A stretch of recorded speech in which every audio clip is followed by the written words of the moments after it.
vient d'informer qu'il y a 4 jeunes qui sont sur la place Prévost où on était il y a à peine 10 minutes. Quoi. On a beaucoup de jeunes mineurs qui sont tout tranquilles et tout, mais on en a toujours une partie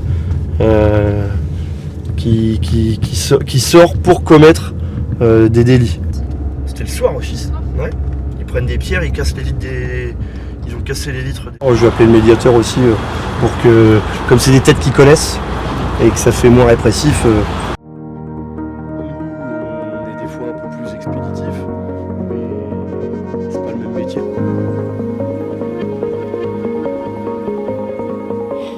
On leur a bien stipulé qu'ils n'ont pas le droit d'être dehors, dépasser 23h jusqu'à 5h du matin, mais il n'y en avait aucun en fait qui était au courant. Et après, c'est parce qu'on a eu des galères depuis 2 ans avec une dizaine de gamins. Il y a des mineurs, des fois, les parents ne savent même pas où ils sont.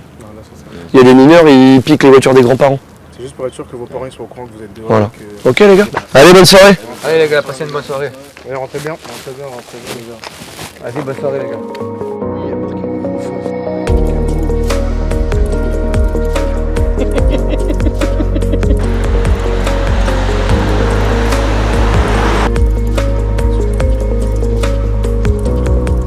Vu qu'on est jeune, souvent on sort le soir, etc. et que j'ai du mal à comprendre le principe de ce couvre-feu. Surtout qu'il n'y a pas tant de délinquance que ça à Triel. Certes, il y en a eu, mais les coupables ont été trouvés et que c'est eux qu'il faut punir, d'après moi, et pas nous. Pour nous, c'est une bonne chose. Hein. Je pense que c'était nécessaire parce qu'il y a des endroits ici qui sont un peu difficiles, on va dire.